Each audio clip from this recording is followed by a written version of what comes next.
All right, we are streaming. 1, 2, 3, 4, 5, 6. Oh, and Michelle joined.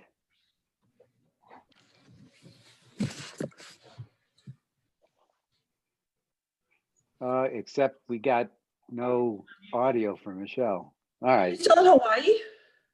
She's in Hawaii. We're intercontinental tonight. Yes. Across, well, I guess Hawaii is part of America, so that doesn't. All right, let's start the show, Bruce. Okay, so I'm Bruce Lofgren from the Office of Planning and Development Services for the town of Groton, and this is the November 2nd regular Conservation Commission meeting. The host is Larry Dunn. If there are any participants that would like to speak during public comments, just raise your hand virtually on the Zoom application, and the chairman will call on you individually to present. Other than that, I will turn it over to Larry to start the meeting. All right, well, let's do the roll call first. So Larry Dunn, chair. Tom Olson. Ann Schmidt. Kristen Distante. Ray. And Michelle Fitzpatrick, and I need to leave no later than 6:30. Well, welcome, Michelle. Thank you. So this is, we have Hawaii, we have Mexico, and all kinds of places in between. And also Karen Scapino. Karen, would you Hi. say hello? Hi. I have not been contacted with Betsy, and I didn't think I would be before the election, so I have not been sworn in. Ah. All right, so Welcome, Karen's Thank you. our Yeah, newest welcome. member. Welcome.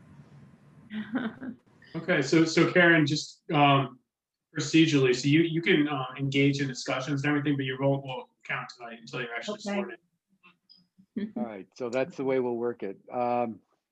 We did have, I thought I saw, oh, you put Eugenia in the Yeah, I promoted it. mix, okay. All right, so that is the roll, and we'll got a lot to do. The first one is the approval of the minutes. There was 2 from September 24th and October 5th. So I'll open up. Are there any comments or corrections on those 2 minutes of meeting? This is Tom Olson. I did not note anything in the in either section and move that we approve them as presented. Well, second. So I have a comment, sorry. And I didn't have any issues with the September 24th meeting, but I wasn't at the October 5th. That's when I was in Wisconsin. And so I should be listed as absent, and I didn't vote. well, the vote was 4-0, but your name is there. So I think, Exactly. yeah, okay. All right, Okay. so Bruce, I guess the only thing there is just to make note of that and to take her yes off. And yeah, at the very end as well on the adjournment on that vote. All right, Okay. I can thank do that. you. All right, so could you amend that, Tom, to with the With the with the minutes. I adjustment? concur with the amendment as presented. Second, in favor, please raise your hand. Aye. 1, 2, 3, 4, and Michelle, that was an aye. Yes, my computer's doing weird things with Zoom, so I'm gonna stay on off video. All right, so we're gonna have to specifically ask for any votes, et cetera. So yes, that's a 5-0. 1, 2, 3, 4, 5, 6-0. Sorry. Vote on that. All right, moving right along. Public communications. Well, I shouldn't say only. So Eugenia, did you have any comments you'd like to make? Yes, I do. Can you all hear me? Yes. Yes. Oh, great. So wonderful when everything works. So, hi, everybody. I just wanted to bring you up to date on a few things that we've been working on over at GCA that we believe that you're probably interested in. And I'll start with the great news, which is that the King Kolnasky Trails Committee project that we're doing is going really, really well. We've had 2 meetings now. The first meeting, Larry, I recorded, so I can provide you with that recording, although I'm not sure that there's anything particularly juicy there. Our second meeting was essentially a hike of the property with the people who have committed to being actually on the trail design. They wanted to be part of the trail design group. And so we were out there yesterday and for a couple of hours exploring different portions of the property. And there's just so much excitement. There's great collaboration going on with the city of Groton. They're really, Jill Rusk is involved in this, and she's seeing all kinds of ways that that we can collaborate. The town and the city can collaborate on this project. So that is going really well. And we got a number of pictures, again, thinking about your project to create videos and outreach to the community. So we're working on that. The other thing I wanted to let you know is that I've been attending the Athletic Fields Task Force meetings, and they're winding down their project now. They were asked, are you all familiar with their project? Tom, are you on it? I'm not on it, but I noticed in the newspaper today that they are going to be out briefing at 7 p.m. on this Thursday. Yes, On a Zoom meeting. Yes, that's exactly right. And I was at their meeting on the 29th. And I just wanted to let you know that they've narrowed down what they think the town needs are. And that's going to include, long story short, 2 rectangular fields on the high school grounds that would be in an area that is forested right now. Okay, so that's going to mean a lot of trees are going to be cut down, and we're hoping that the Conservation Commission, in your role as tree warden, or not tree warden, what are you called again? Tree Advisory Committee. Advisory, yes. Board, Tree Advisory Board. Tree Advisory Board, that at the very least, this group will, the town council will be reminded, you will be reminding the town council of their commitment to replace all of those trees should the town council decide that they're going to go forward with this plan that they have. So that's just a heads up on that. And then another heads up, we've been in touch with the Environment and Human Health Inc. people, Patricia Taylor over there, because if you had been at that meeting on the 29th, they are singing the praises of these synthetic turf fields. And the coaches in particular would love to have all of the fields convert over to this synthetic stuff. And there are definitely some environment and health issues involved with that. And I thought I would, if you're interested, I would send some of those, the documents that I've gotten from Patricia Taylor over there. That's all. Thank you. All right, thank you. I'd ask a couple of things. One is that your pictures and video, if you could send to Becky Carlson, because that she'll be collecting those for that little project we talked about to record community involvement for trails stewardship. Mm-hmm. So that would be great. The second thing is, yeah, if you would forward, and the whole thing is artificial versus natural turf. I mean, I guess there's environmental issues, but there's also, I guess, health and or safety from the coach's point of view in terms of their kids. But I think, that we should look at the information available on that. So yes, if you would forward that, that'd be great as well. Yeah, it was interesting that we found out that actually the town staff made sure that they are not using this rubber, crumb rubber that they call it, which is the source of a lot of the problems with these kinds of turf, artificial turf fields. And so they've done an excellent job with that. There still are some remaining concerns, and I just want to make sure that the town is aware of those. So I just wanted to mention that. All right, Her thank name you. is Becky Carlson, Larry. Yes, Could someone send me her email, please? I will do I that. might do it right as we speak right now. Okay, yeah, Okay, Kristen, if thank you would you. do that. All right, thanks. All right, thank you very much. Always good information, Genia. You're welcome. All right, into our schedule. First order of business. And I'm going to be clicking along, guys, because we have lots to cover today. The 2021 meeting schedule. So let me turn it back to Bruce. Oh, was that in the agenda? Yes, it is. Yep. In the packet. So you want to bring it up or I'll bring it up? If you could, yeah, you're better at sharing. If you could bring it up. I don't have it on my computer right now. I could bring it up. There she be. Yeah, there we go. Okay, All so right. yeah, every year, usually in December, sometimes November, we approve the following year's meeting schedule. This is no different, other than that most of these meetings are most likely going to be held on Zoom. It's the same schedule, 5 p.m.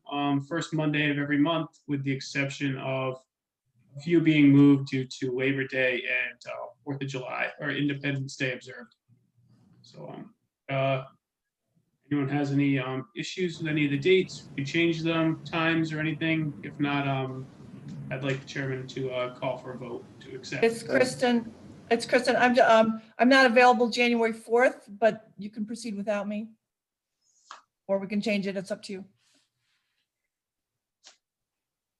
Any other, I want to keep it on, the Mondays, all right? So the only option would be to move it 1 week. But, now that we have an additional member, I'm assuming that Betsy will be available prior to the next meeting, Karen. That I'd like to just stick to the schedule as is, Kristen? Is that No if problem. that's Yeah, okay? no problem. I just want to let you know. Okay, no, It appreciate could that. show up, but it's not in the plans right now. Yep. All right, call for a motion to accept the 2021 regular meeting schedule. I move we accept the main proposals for 2021 schedule as presented. I Second. Michelle, second. I can't. In favor? Aye. Aye. Aye. Okay, that's unanimous. All right, next item of business. Okay, this is the biggie. So the open space plan. And what I first want to do is kind of give a quick summary of where we're at. So we've gone through, and various people have participated with a variety of reviews with those folks that have provided input. Trying to remember exactly when it happened. We had the Housing Authority, we had the Zoning Commission, and we had the Development and Planning staff, of which Bruce is a member, which was most of the comments. We've had comments earlier from GCA and other conservation groups. But on this last round, we had about 150 comments, and we addressed those. Wow. In the, I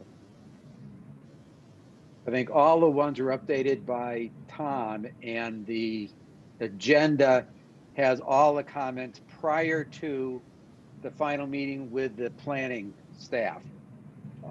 So I was going to focus on that because that's the new or incremental things we talked about.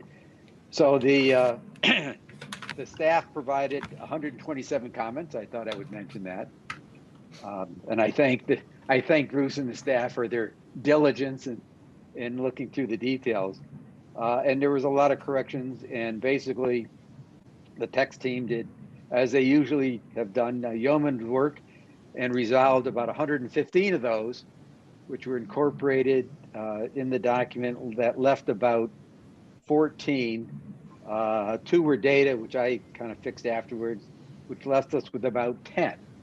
So, so at that point, and then let me rechange my share.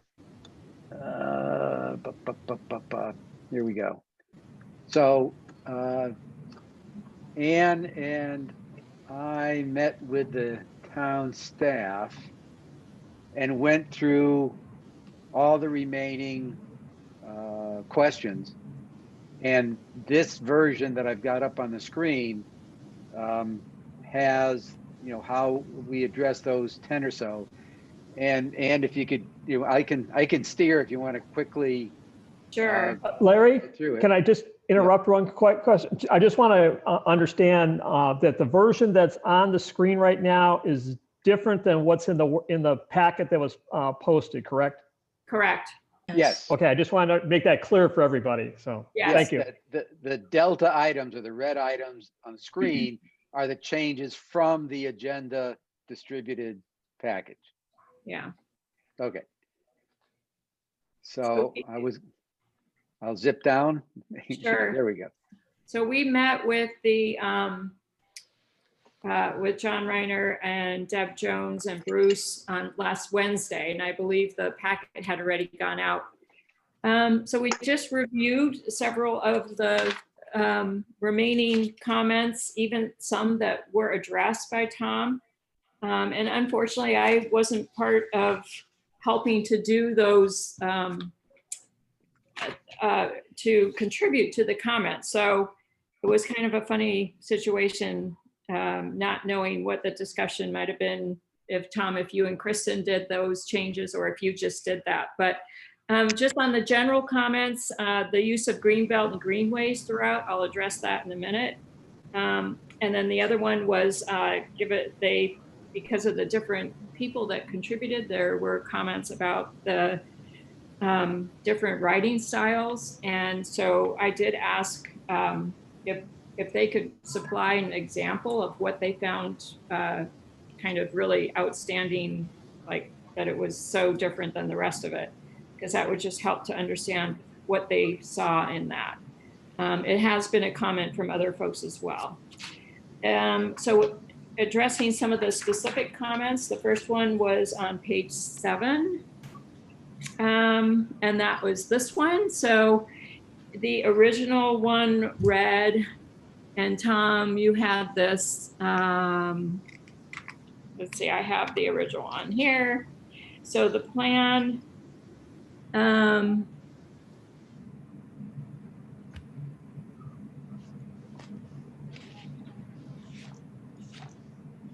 looks like, this looks a little different. Let's see. Oh, right. So you can see up, probably can't see my cursor, but the plan contains, this inventory is done by listing individual parcels, ownership, and a map, da, da, da. And then the following sentence, our paragraph started with, the plan does not identify individual parcels, and that was confusing to folks. So I just tried to reword it, that the plan identifies general areas for future protection in a manner similar to what was done for the 2016 POCD. Just kind of moving words around that Tom had, but just to take out that what appeared or felt to be contradictory. So hopefully that's okay. This is Tom Olson. I agree with what you did there. That's probably much better wording. Thank you. You're welcome. Page 23 comments was the next one. It's page 22 on the old document. Oh. All right. Yeah, there was a minor one on. Oh, well, page 8. So later on, there was a comment that in the middle of a section, in section 2, there was a statement that sounded like a recommendation, and they felt that that seemed out of place or didn't know why there weren't more recommendations. And so the request was just to put a sentence in the introduction or in the early on in the document, kind of what to expect to find in each of the sections. And so that's what I tried to do here. Good. So I think that's good. yeah, they didn't realize it was all background information. Okay, so page 22, there were other just little things that I caught, typos and stuff. Yeah. Yep.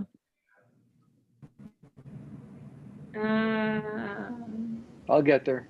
Oh no, that's okay. I'm just trying to see if. I'm just saying, there's a couple of minor little things that were in there. Here we go, 22. So this was also, okay, so publicly owned lands that are specifically not protected with public access. So all of them do not have public access except for Yukon, which does have public access. So that was, I tried to clarify that by just putting in except for Yukon, which has public access. So Deb, I think Jones was the one that pointed that out. And then Shenecosset has another N in there. I caught that one. There was some feedback as well about calling the Beaver Dam Creek as a Beaver Dam Brook.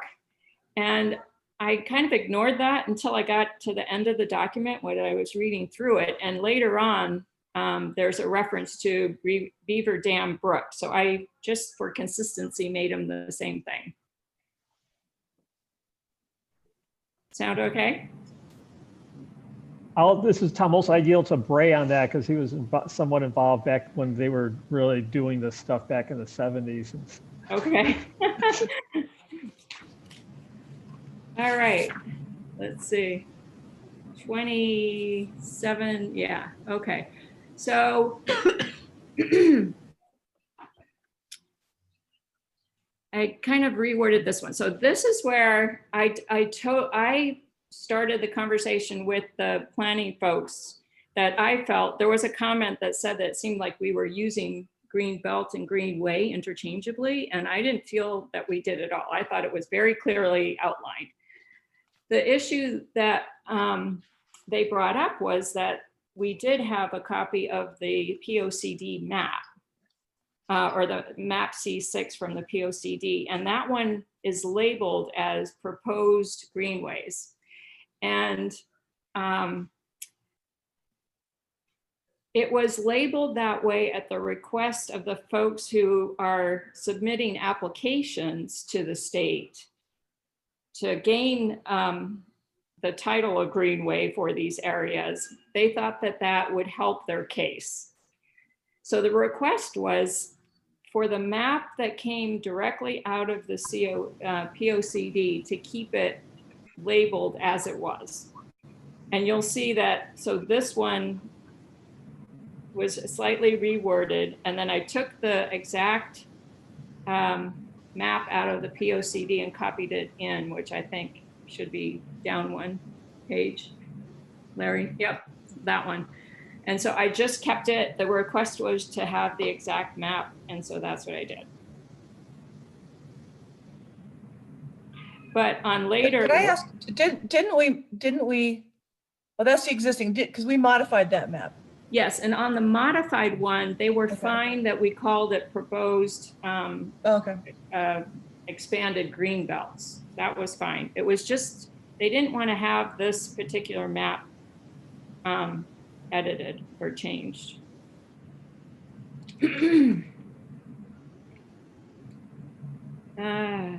Okay, we addressed the one on page 34. Let's see, 40. So 40, I think, is the map that we have.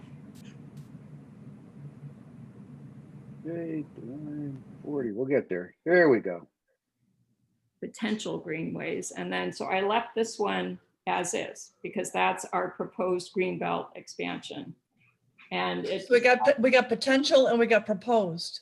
It's, you know, it's kind of it's a little I don't know, just it's a little potential greenways comes right out of the right. And this is our proposed green belt. So this is different.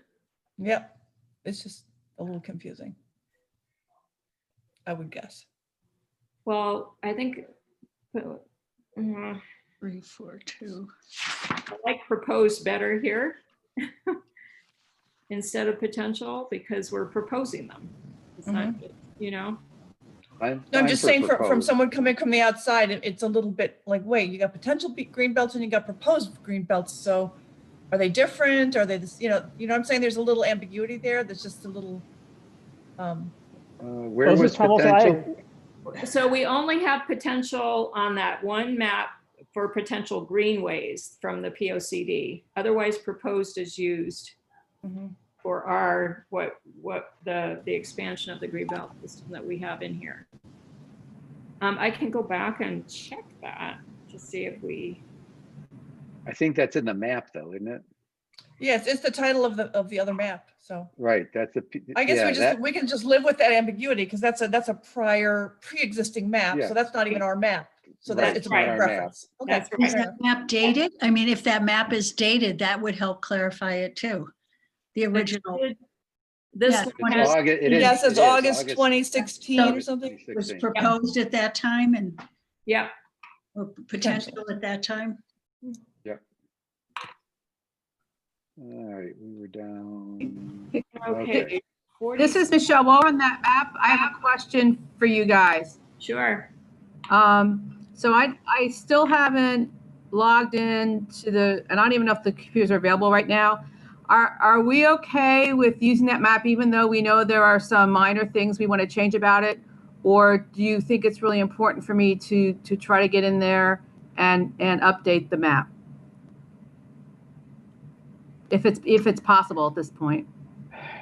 Well, It's kind of late right now. yeah, I process. think I don't, I hate to use the word conceptual, but it's more conceptual than, let's call it, a definitive placement. And so I would be okay with it as is. I don't know, let me ask the text team who kind of has to fit the data into the document. This is Tom Olson. If we're unable to update this thing, I can live with it. It is technically a living document, and maybe we want to make an additional statement that this is subject to change, because we don't make a positive statement that we're going to maintain this as the commission. And maybe we should add somewhere in this section right in here that went on the reference to the map, and that whatever that sentence is, that I mean, like this, somewhere in here. yeah, based on detailed reviews, has updated us, and will in the following recommendations, and will update and provide future updates, and may be made available through contact through the commission or the planning department. I like that a lot because I feel kind of bad that I haven't fixed it, but the process of getting into that computer is so cumbersome that I only wanted to, I will try it if it's critical, but it sounds to me like we can just say this is conceptual and we're continuing to work on it. Is that okay? I'm okay with that. So provide future updates, and you said to the planning department, or? No, and we've had it just like the economic model, that we can update it because it's like a workbook that we have on the side. Right. This map will be on this another document on the side, and if somebody from the public or has a question about it, they're going to contact the commission through the planning department. And we've got that. Those words are in the section that talks about the economic development model. Did you want to add, like, will provide future updates as needed, or just say as appropriate? I don't know. Or as they evolve, appropriate, or as they arise. periodically, if you intend to do it. Yeah.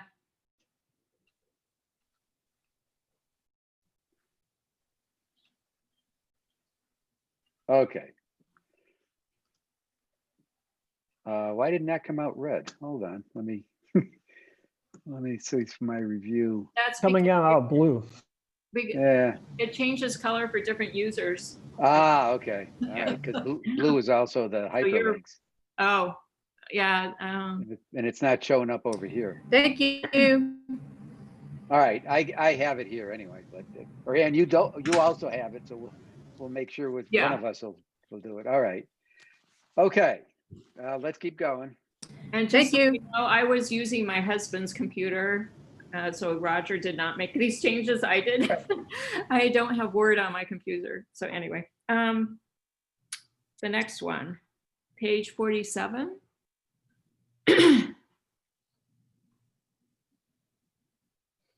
Okay, so there was a discussion about up, back, I mean, okay. So what used to be here was the inland wetlands discussion. And the Inland Wetlands Agency. So Deb and John indicated that they do not have oversight over watersheds. None whatsoever. So we took it out. Now, I don't know how other people feel about that, but that it was pretty clear to me that that's where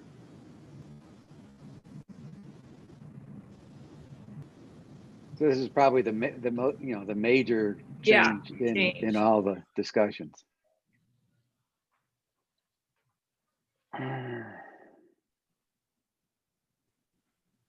so over here it was water courses, but not watersheds.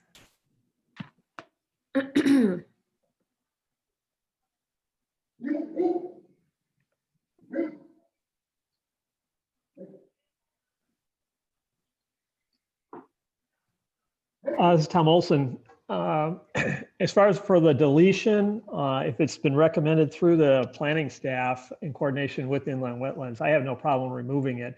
It was in here just for, I inserted this in the original document a long time ago, just as a way of beefing up the for two aspects. One is for the general reader to have a wider understanding of this area. And also to outline that there is a give and take between our two commissions, that inland wetlands has their responsibilities and we have our responsibilities, because nowhere else do we talk about inland wetlands within the document other than in this section right in here. And so I was trying to just outline what their responsibilities as a general as this is supposed to provide a general handbook for the members of the commission, and also for transparency to folks outside. But by this deletion, I still think it's adequate that we still have enough of the major thread here to leave it as is, and I concur with the deletion.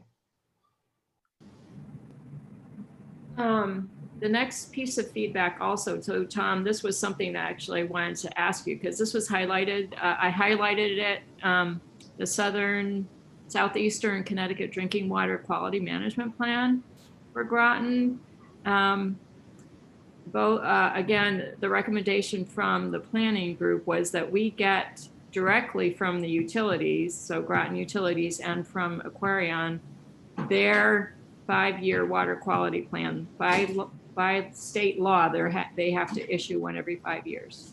And I went and they have it posted, okay, the 5-year updates and stuff. And when I went there, the data that I have included in here is because the document has gotten so big, because their scope of the program has expanded since over the last 10 years, that they've shrunk down and they're no longer incorporating any additional type of stuff. So the only reference that in the Groton area as far as where they want to expand right now is in the 2008 version.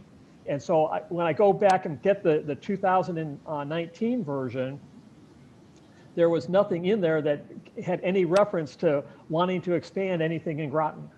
And so that's why I left the reference the way it was, and I tried to explain that in the notes. But I'll agree that they update it. But what's happened here is that they're streamlining because of the size of the document has gotten so big.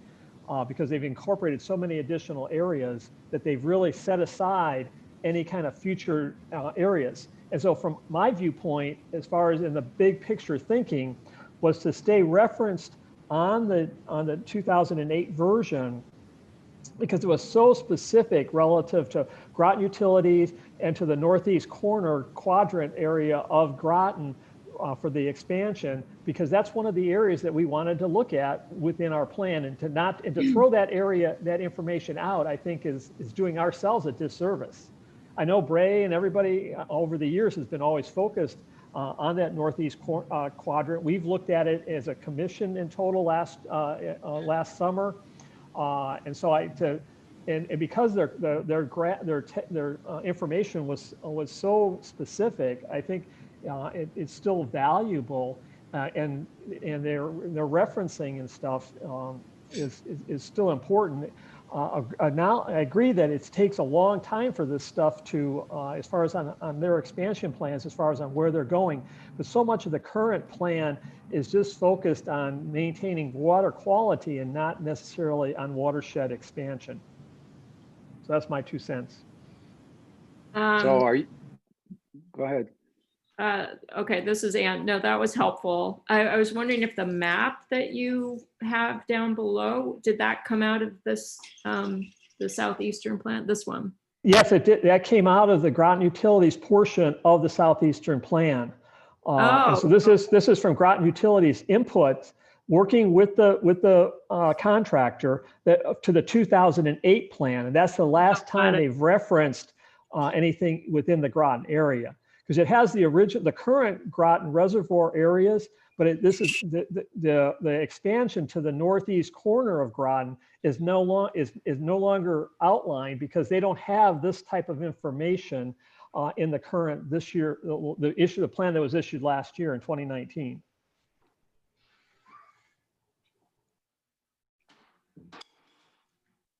Okay. Would it be worth trying to reach out to someone? I mean, I'm happy to do that.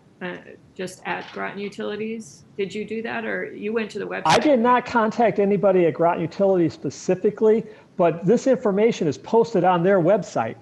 Right. Oh, wait, even the Southeastern?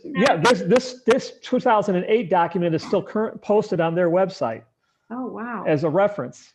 Okay. That's how come I said I just took it off of their stuff. Well, okay. Well, I don't mind just trying to get hold of someone there and just see. Well, do we still have that 2008 reference in our document, Tom? Yes, that's the way it's all referenced. Is that reference 46 there? Yeah. Is the 2008 version. I did not go reference the 2019 version. But it's still available and still posted the other one you have to go the 2019 version is not posted at the Groton Utilities website. I had to go to the whatever the CCOG or whatever their group name to get that, to go to investigate this. Okay. All right. Yeah, I just clicked on it. It did come up.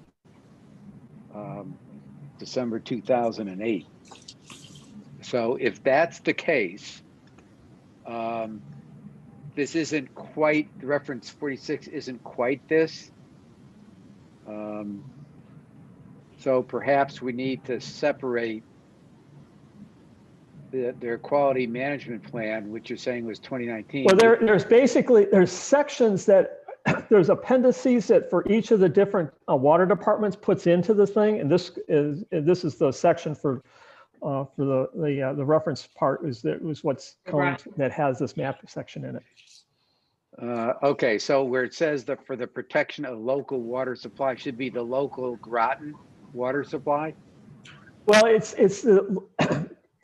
the Southeastern Connecticut drinking water management thing is basically the whole eastern half of the eastern portion of the state. I heard more, you, right? Yeah.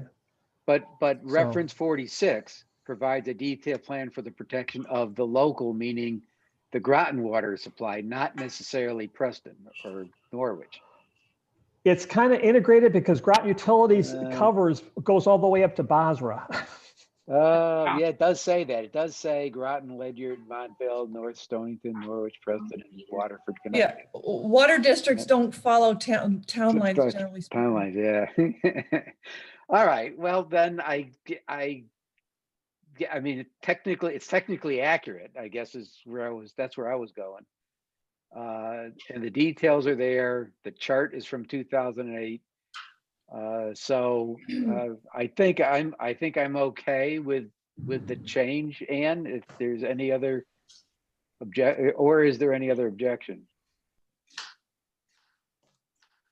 All right. If All we right. can't, this is Ann, yeah, so if we can't find any more up-to-date information on this, this is what we Right. have. Yep. Okay. All right. Chugging along. I think there's only one more, 64. Page 64, which is now page, it's page 64 now because it was 58.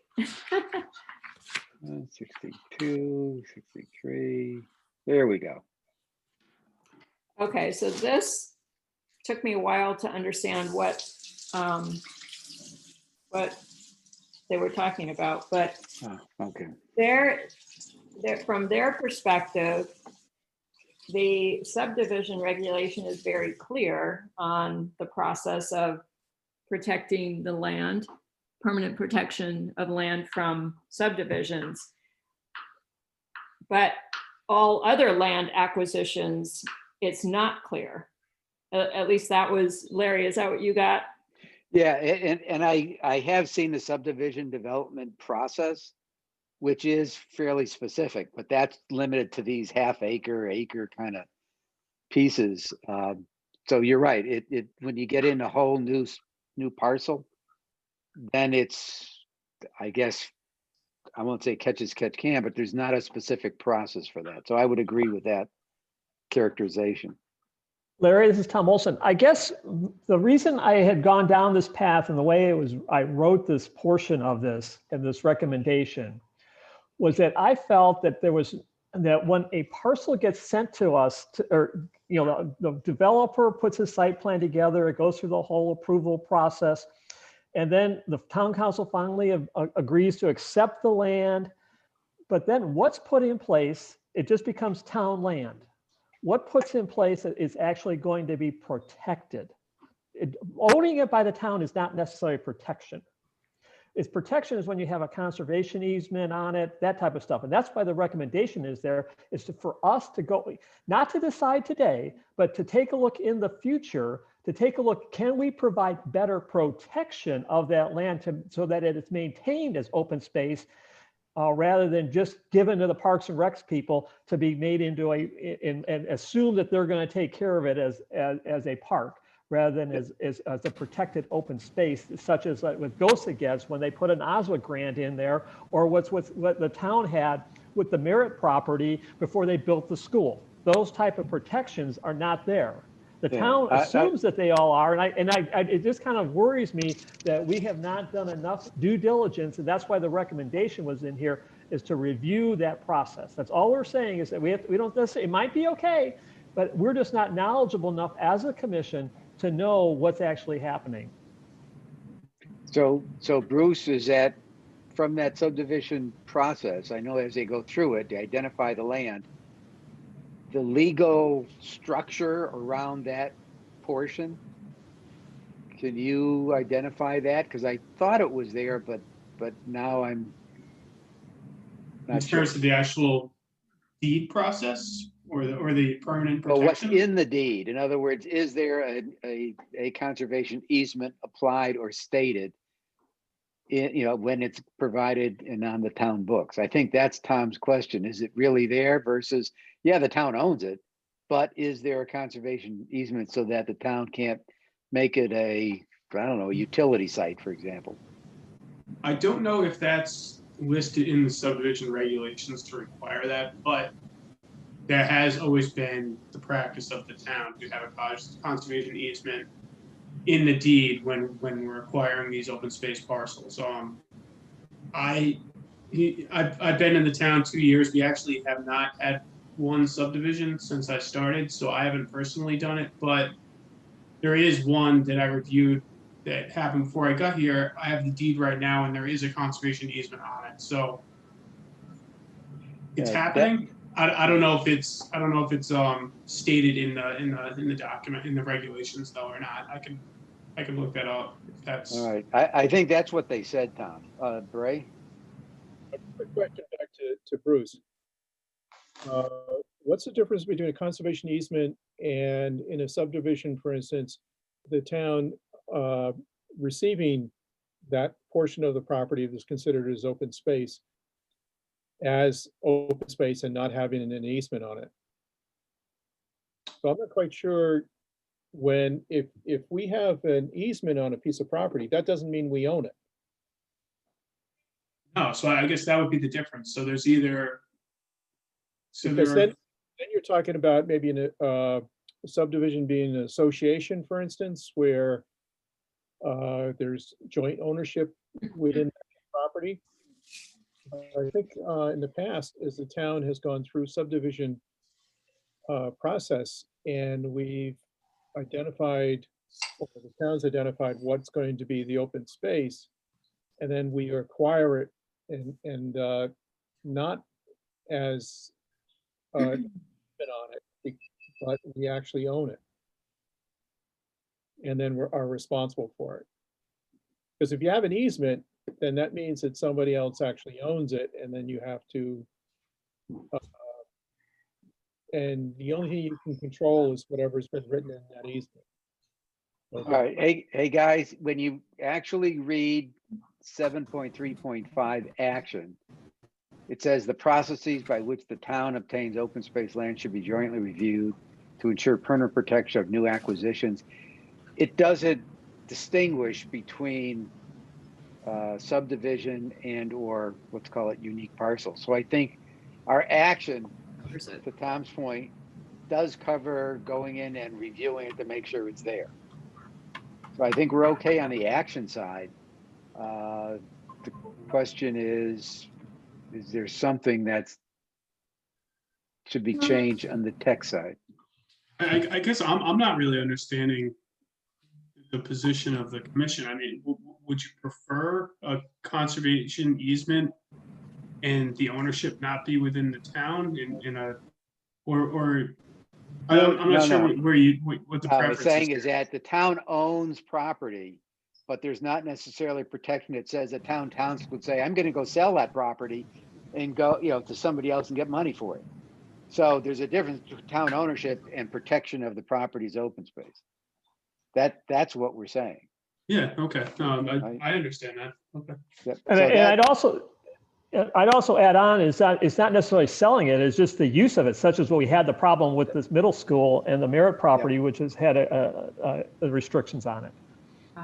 Okay. But like I said, when an open space parcel is dedicated to the town as part of the subdivision process, it is dedicated as open space in the deed. All right, look, guys, I think when I read this a couple of times, and what we're asking for is covered, to ensure permanent protection of open space land. It doesn't say except for subdivision or subdivision development. It just says open space, period. So I think we're okay in terms of the statement and the actions to go in and review it, even if we go in and revisit the subdivision development process, just to verify that it's there. So I would say I'm okay with it because the action verifies it or validates it. Okay. But the way the text right now reads is it's really direct. This is direction to the Planning and Zoning Commission for their action, or is it for us to be making recommendations? It's the action says it's us in conjunction with planning and development to address the processes. The way the text right here says a process needs to be developed by the Planning and Zoning Commission. Yeah, the action says that we're going to provide input to that. So I think Or should it say a process needs to be coordinated with the Planning and Zoning Commission to ensure, rather than how about with input? direction to them? Yeah, what the action says is with input from the Conservation Commission. conservation commission. If I could spell, there we go. Okay, that's how the action actually states at the end. Okay. This is Tom Olson. I'm good. Yeah. Okay. Okay. I think that was it. Yeah, there was some cleanup in Oh, this, yeah. but that's not a change. It just kind of somehow we didn't capture all those responsibility changes. So we double checked that, Tom, to make sure they're all from the original document. So that's it. Okay. Sounds good. All right. So very good. Now, one other question or recommendation came out of that review was that, and this is from John Reiner, that even though it's not legally required, that we have a public hearing to allow anyone else to provide input or feedback on the document as the very last step. So let me throw that out for discussion. There's no, like I said, there's no regulatory structure that's there because we're an advisory commission, but he thought that would be a positive from the community. And if anyone came back afterwards, then we'd say, wait a minute, we did have an open review of it, even though we've had it out there for a while. So comments or? This is Tom Olson. I don't know, are we allowed as the commission here to actually conduct, because of our advisory nature, are we allowed to conduct a public hearing, or do we have to have like a public forum like we did for the plastics? It's a matter of terminology, because I think public hearings has special terminology, has a special legalistic meaning for it relative to the formality of it. If that's what unless you're actually, John actually says we're allowed to have that, and we need, and his recommendation is that we have the formality to that. Well, that's what he said, on a hearing, we have to set up, can you talk for 2 minutes, 3 minutes, 5 minutes, or whatever, and all that kind of stuff? Or are we interested more in a dialogue, which would be the forum like we had before? I just asked that question. Right. Or Bruce, somebody know? A question about, at some point, you're going to make a presentation about the plan. Can you dovetail that in with an opportunity for the public, if you will, to have input into it? So if they have particular problems with something, we could discuss it. Could you combine the two? In other words, instead of. Well, I did talk with, it was going to come up later, but I did talk with John Burt, and we've kind of targeted the first quarter of 21 to present to the town council, right? And I thought it would be a combination of the plan and also, kind of an annual report that we're supposed to give. So that's out there. I was thinking if we're going to do it, is I would prefer to open it up to the public this year. And so when we went to the town council, we could say we had a public hearing or a public forum or whatever you want to call it. That makes a lot of sense. Yeah, I agree with that. This is Ann. So Yeah. Bruce, Yeah, what's me the too. right terminology? Yeah, I can explain what John's suggestion was. So to answer Tom's question, can the Conservation Commission hold a public hearing? Yes, you can. And that's the format we're suggesting that you should follow. A formalized public hearing, which would be a legal advertisement in the newspaper, calling the day to come or participate and put out a news article in it after it. And it would be the same format as a public hearing for any other document that was going to be incorporated and adopted. It would be, like Tom was saying, short statements by everyone that would like to participate from the public. Each member would participate, and the Conservation Commission wouldn't deliberate on anything until the public hearing was closed. And then during that same evening or another evening, it's up to you, you would then consider all the comments, deliberate it, and then approve the plan after it.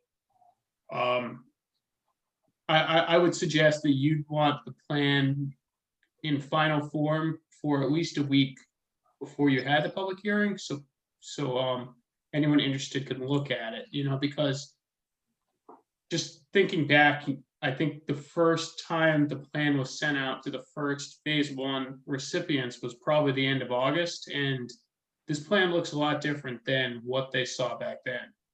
And I don't know whether or not anyone would want to comment on it again or not, but the public hearing allows for that to happen. And it's really, what we do in government is we try to get as much input as we can in a formalized public hearing before really anything's adopted. And that was the suggestion, whether or not you'd like to do that before or after the council, that's up to you. But if you had a public hearing and finalized it, I don't know if the council would want to change anything during the presentation or not, or how that's going to be presented, but that was our suggestion. Just, it kind of adds a little validity to the plan. You could put it in there that a public hearing was held on such and such a date, and we received his comments, and this is where we took the plan after considering that. And that's the town staff suggestion. Larry, this is Tom Olson. Bruce, I appreciate your answers. I guess, Larry, one thing that in the big picture here is, have you had any discussions with John Burt?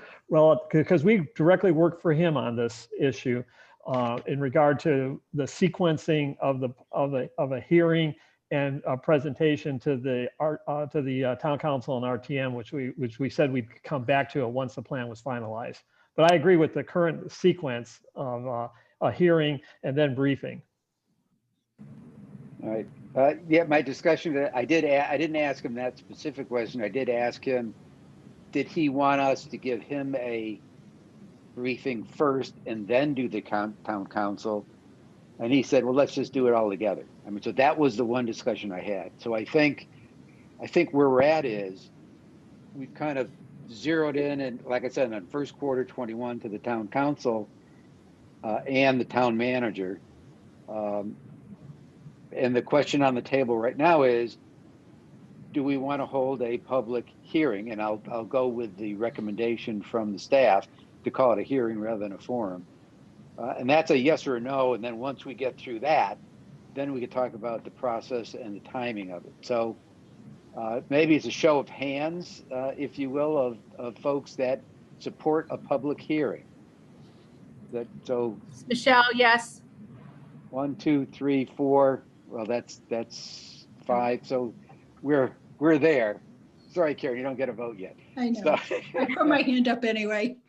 okay, so I think that Bruce is, I'm not sure it requires a motion, but so I think we've got that. Then my next question is, when would we do it?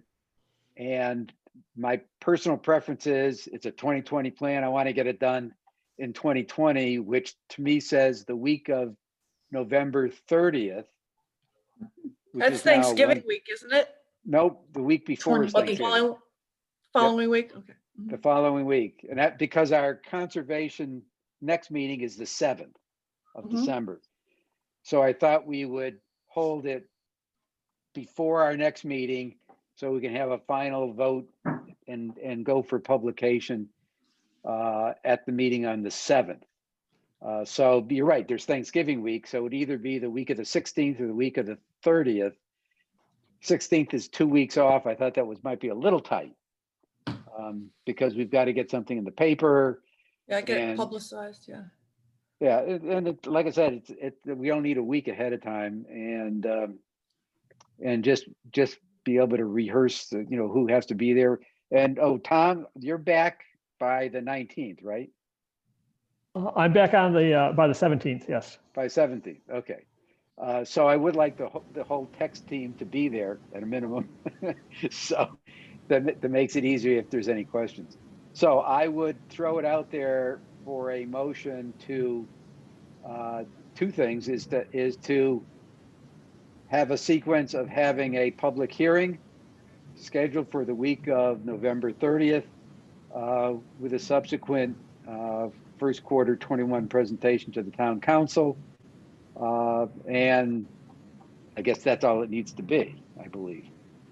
So is someone Larry- willing to make such a So motion? Larry, this is Ann. You just mentioned that you were hoping that the whole text team would be there. It's possible at this point that I might be away that week through the 5th of December. But Tom knows the document forwards and backwards. So I think if he's there, I would be fine with that. Just, I would Alright. kind of There, yeah. let you know. All right, still looking is- for a motion.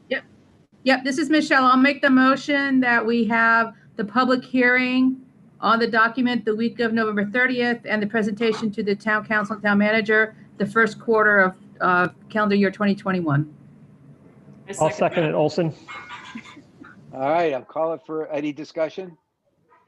All right, I'll call for a vote. Oh, sorry, yep. I'm looking at the town council, the agenda for the town meetings, and both Monday the 30th and Wednesday the 2nd are available. It wouldn't be conflicting with anybody else. Oh, that's good. So you got opportunities there. So either day works for me.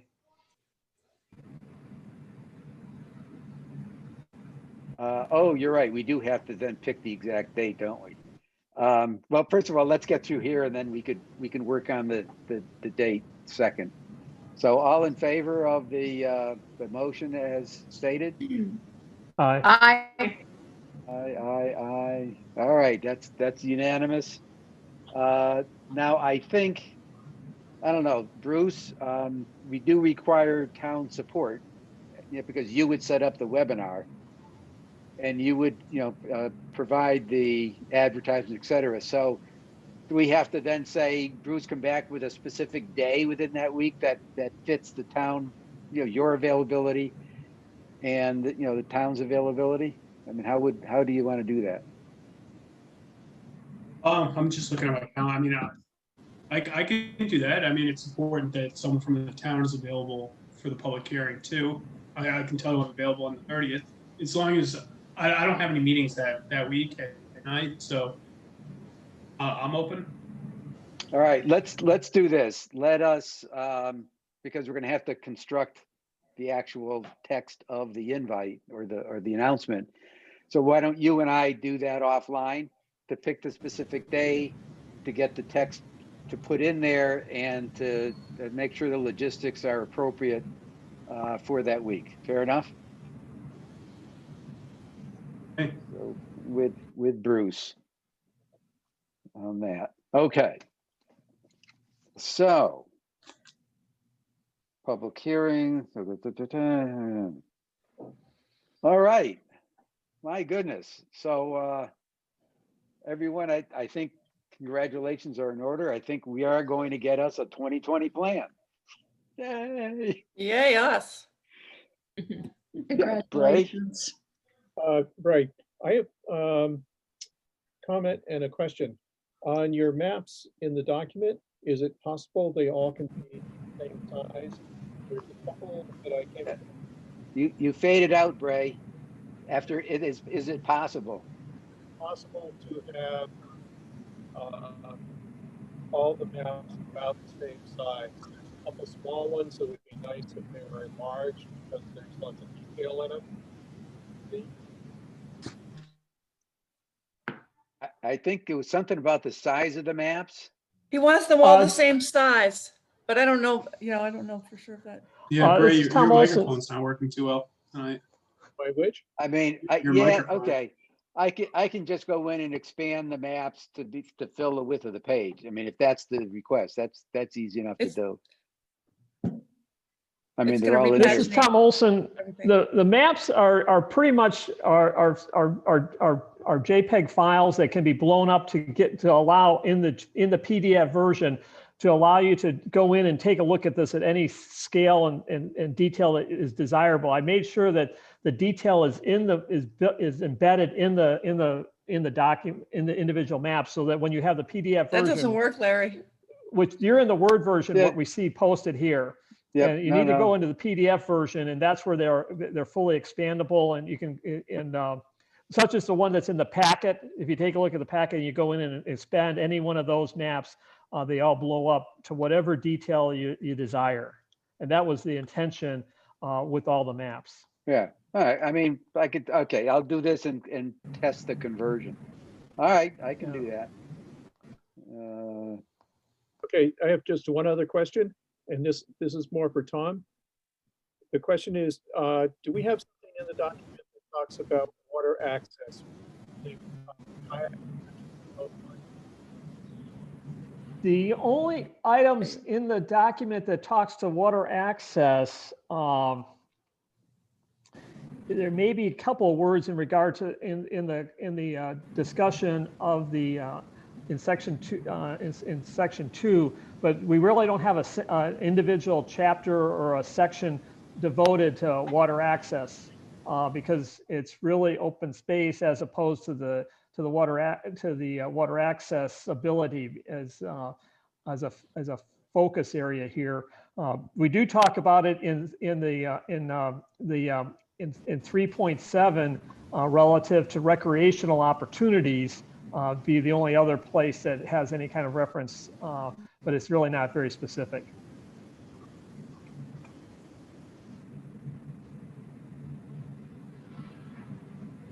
All right.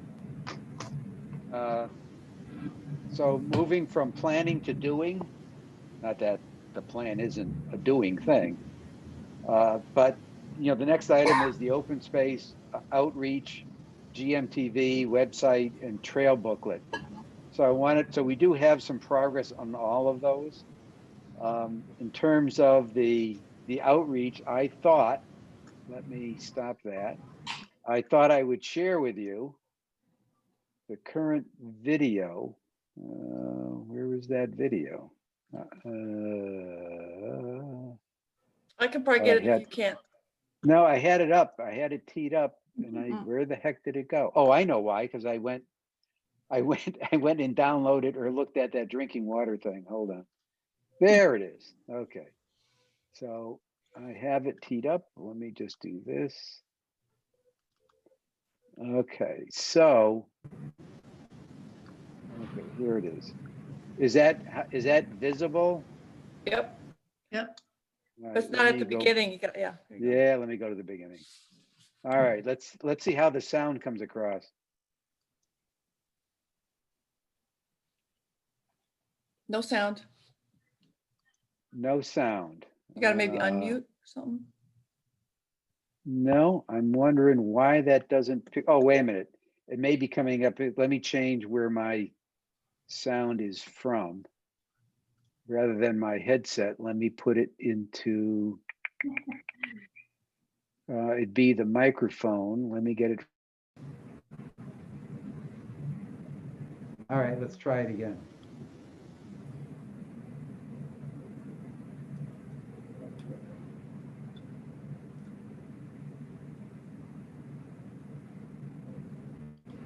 No? Nope. You can't hear that. I'm looking my email, see if I can pull it. Well, that's 'Cause the I wrong might have a rotten list. sign, by the way, but we're fixing that. Why doesn't that? I know we had this problem before.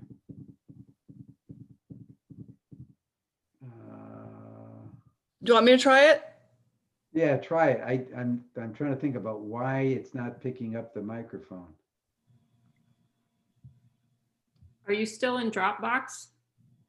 All right, let's stop sharing. All right. Do you want to try your? I mean, I thought it was from the same spot, but go ahead. Let's see if mine's working first before you. Then you have to enable me to share. Oh yeah, can you guys hear that? Yeah. Okay. So Larry, why don't you enable me to share my screen?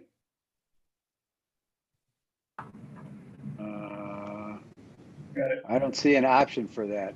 Okay, let's see, share screen, or maybe Bruce has to do that because it says host disabled participant You screen just got sharing. made. Yeah, I just made you a co-host. Okay. Oops. Oops. All right, let's see if it works.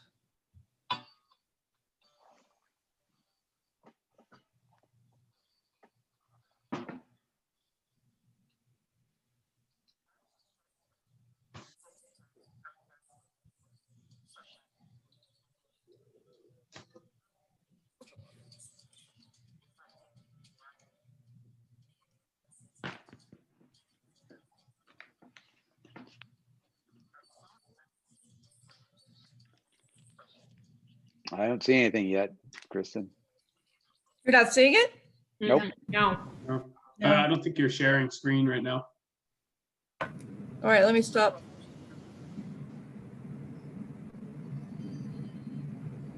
All right, sorry, let's see.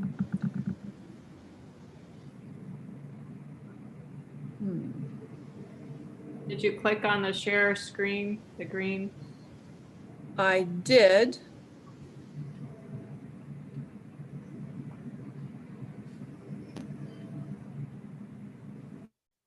Ah, here we go.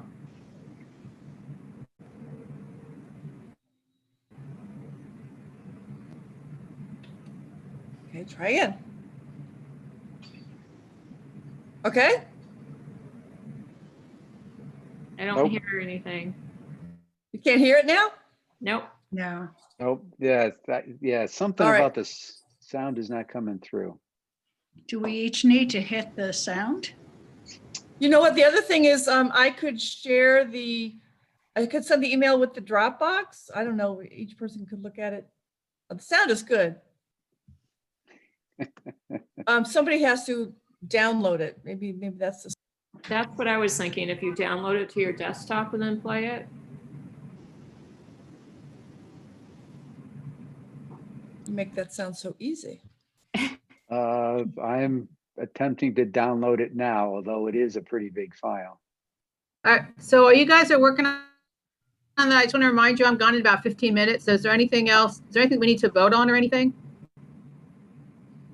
All right, one of the things I was going to do after the video was to have a discussion to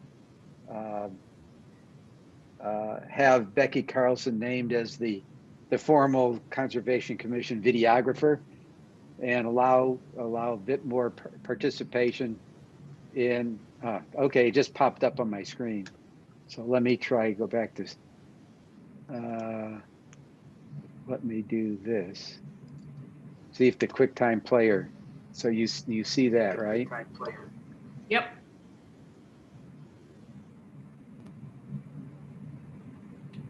So did you hear that? No. You're a No. kid. Oh, Jesus. That's downloaded, by the way. Do you have a volume on your Mac on the upper right? Like,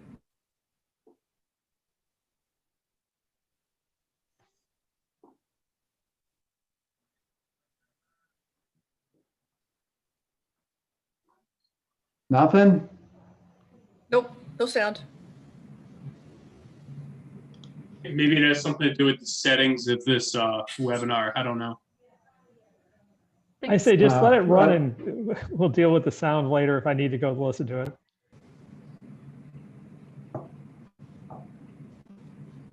So what is this about? What's the point, please? The point is that a series of videos on each of our value statements that's in. Okay, And so this is the health and well-being that open space provides to the community. That was, I think, the first one on the options. And as, So I as it think- goes forward, What happened?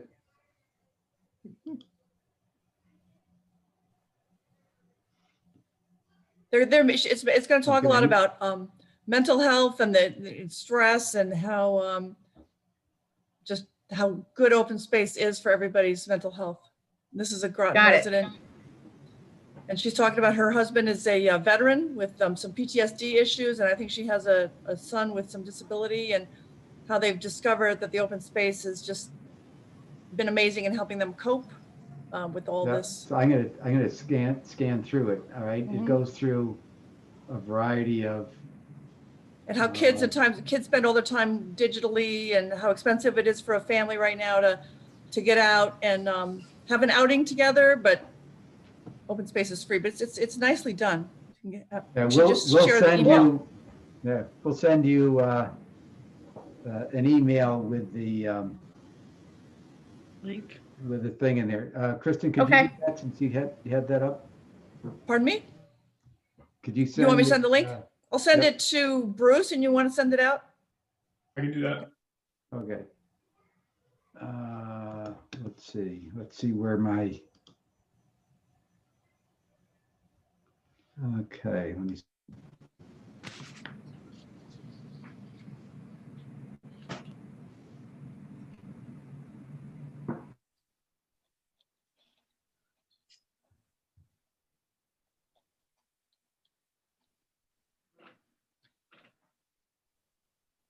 I'm gonna send, as long as we're paused right now, I'm gonna send that, Bruce, I'm just gonna send you the link. And maybe somebody, Ann or somebody, you can check it and just see if it works without the whole email that it's attached to.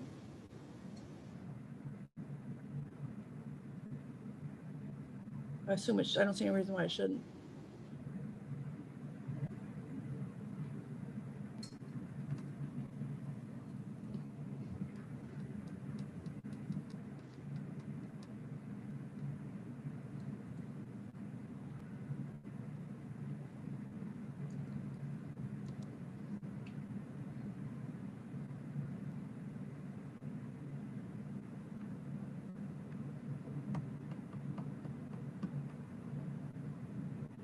Larry, you mentioned something about naming somebody. Are you looking for a motion to put this somebody on as a support to the Conservation Commission? I don't know of any formality that we have to go through on this. I didn't know that we can have a subcommittee. You're basically establishing another subcommittee with a person from the general public attached to it. I can't hear you. You're talking, but we don't hear you. Can you hear me now? Yes. Yes, we can. Yes. Okay. Yes, so the intent, matter of fact, we've got a subcommittee formed with Kristen, myself, and Becky. But what I wanted to do is get the ability, I want to be able to call, be able to have Becky involved in our meetings, I guess, at the, during that section where we discuss and review the videos and talk about the next one. And she is going to be spending a significant amount of time. And I wanted to get some, let's call it, whether it's recognition to her role on that. So that's what I was looking is from the commission's point of view to support, providing her the level of recognition. So. I'm in favor, just in that she brings a level of social media awareness in terms of, Facebook, Instagram, YouTube. Like she has the gamut of experience, which is an area that I think is really of benefit to us. So I'd be very in favor of having her able to participate to help us out. Hi, this is Michelle. I was just wondering, I think that sounds great. I just don't know that we have to make anything official in order for it to work with her. I don't quite understand exactly why we need to do something. And if you think we do, that's fine.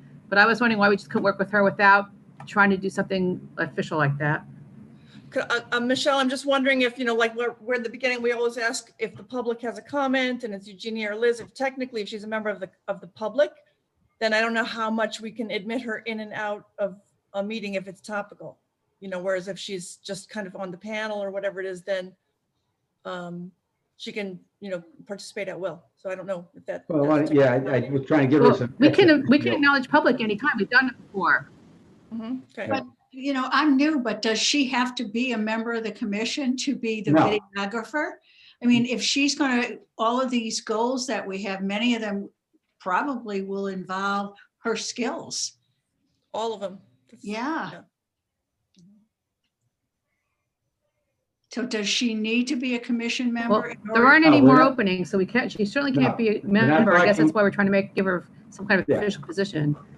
No, we're not talking about a commission member, but just, an ex officio, Yeah, representation that we can call on her. And, because I want to get as we get to that section, when we publish it on the Groton TV, I want to put down there that, it's commissioned and provide some recognition of her efforts in doing all the yeoman's work on creating it. So yeah. that's really all I was looking for. Yes, Tom. It sounds like it really is a John Burt letter to her or something. It'd be more appropriate because he's the one that makes the appointments to the commission.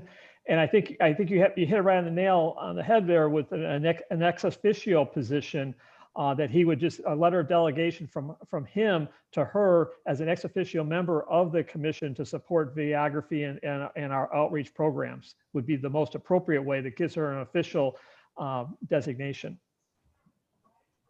So that's what I would be recommending is that you approach All right. the town So manager. let's do this. So Bruce, could you investigate, do I need that or I can just do it directly? I mean, so it's one or the other. It's either. Yeah, I mean, I don't think, there's nothing in, there's no official, ex officio position that's tied to the Conservation Commission. I mean, if, I don't, you could, I would suggest talk to the town manager about what he can do with that.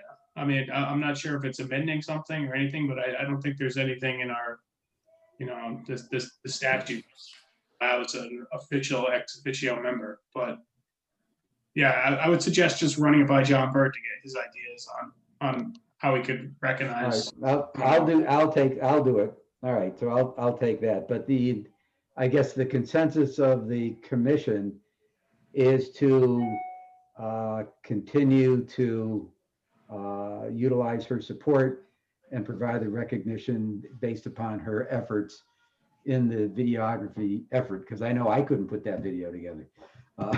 So, okay. That sounds good.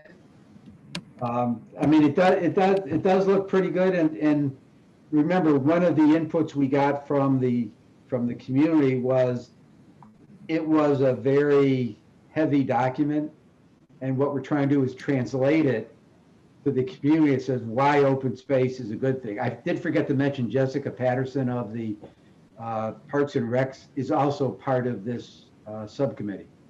So we really have the four of us are kind of working on this little project. And the intent would be to suck you guys in, depending on which of the 7 value statements we're going to do. So, I volunteered for the economic value statement, obviously.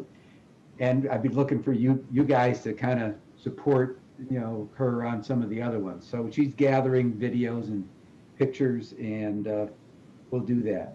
So the other thing, the other thing that's going on is getting a web page. And let me,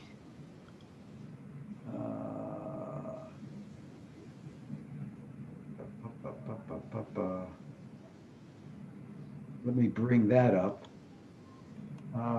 And I've got agreement from John Burt to, where's my, oh, there it is.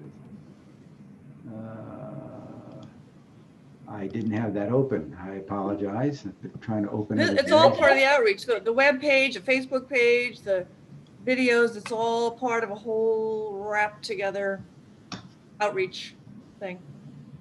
Yep. So let me bring this up and share again and give you an idea of what this stuff looks like. All right. So there is let's see. Okay, there it goes. So there is a new town website that's being released next Friday, a week from Friday. Yeah. Today's Tuesday, so it'd be another.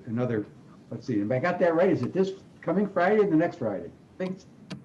Forget. One of these Fridays. So this is kind of the preview, is what the top is going to look like. And home departments and then have a conservation commission title.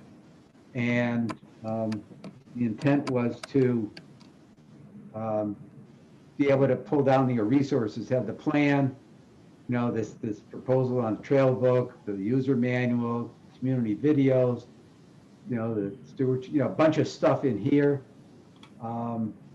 And as we went down to, let's say that one is plastic reductions, have some information there, and make it an information gathering or an information portal for that. In plastic reduction, for example, we have the supporter program, and you could see this has now been manufactured, so their stickers are now available. Let's see, so that's the size. So you get a view of the size of it. So it's kind of neat. Now the question is, we did get all screwed up with the pandemic about utilizing that, but that's what's there. So we've got the approval to do it. I've talked to the IT department. They're all just waiting for us. And I said I'd wait until after they've come out with their new website to give them the material, and they would get it into the town's website. What I'd like to do is have volunteers for a subcommittee on the web. We call it a web subcommittee page or committee. Yeah. I'm already on that, right, Larry? Yes, Kristen is volunteered for that. We can't have more than 3. Becky's going to help us also. Well, Becky will help, but the good thing is she doesn't count towards the quorum. Right. So what's the purpose of the committee? The committee would be if you notice what's up here, is to do the design of this and to identify what we wanted. And then obviously all these things are things that we have done or will do. But that's really what we're trying to do, is get this set up, right? This is one of my own pictures I picked up at Haley Farms. I thought it looked like the Serengeti, but just to provide, whether it's pics, et cetera. And again, the videos would be the community videos here. That would provide a link to the Groton TV video playlist that I talked about earlier. So this would kind of bring everything together. Yeah, I think the purpose, Michelle, is basically, again, communicating to the public, raising awareness of the open space and also what we are doing as a group. And this just becomes going forward, kind of a living document of as things come up, Nice. you can put them up there. So it's just kind of, everybody has a website now. Like if you don't have a website, you don't That sounds really good. I realized after I asked that, it's like, I honestly don't have time right now to be on another subcommittee, but maybe after I'm done with my 2 full-time jobs, I'll be able to consider it. Well, job and a half anyway. All right. Oh, I did forget to But it mention sounds really good. that we're linking up with the Parks and Recs Facebook page, which has about 5,000 residents already there. So we're going to build into that existing, I guess, family, or et cetera, to get access to this stuff. Okay. I'd be more than willing to be on that committee, but I'm walking in at the tail end of this. I don't know how much help I would be at this point. You're walking in at the beginning of this. We is the just beginning. started this. Yeah. Okay. We just started this website. This is the PowerPoint page. There's nothing. Not a real. baby. Good It's an point, embryo. Kristen. Yeah. But I'll help on it. yeah, in some ways that's even better because you're going to be asking the questions that the public would ask. Yeah. True. That's very true. Okay. That's what we're looking for, is that we're trying to make, I want the dumb down is the wrong word, trying to simplify the message in our plan to stuff that people can relate to. That's really what this was about. Okay.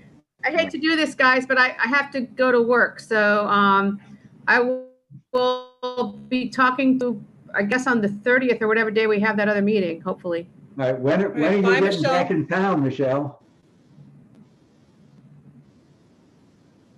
Next Monday. Ah, okay. All Right, right. wear your sunscreen, Michelle. Yeah. I'll talk to you later.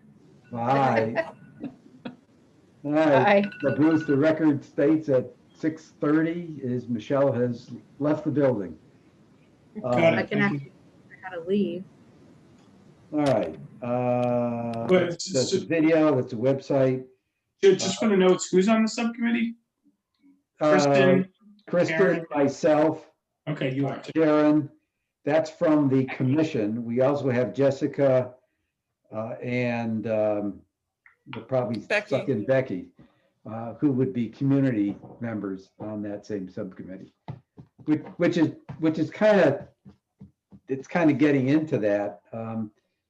Eugenia mentioned earlier, and we're going to do, one of the things we want to do a video on is community stewardship, which is what the King property is turning out to be. So we're trying to capture images as we go through that. And then next year, have a video that says, you can help be a steward of a local park that's right close to you. It's really the people right around that property, and try and get more involvement. And they're doing it with Parks and Rec. So that's kind of the approach there. And, that would be a video to get people involved in the stewardship of these properties. These are now town properties, not Avalone and Gosa. They have their own programs for stewardship. The town doesn't.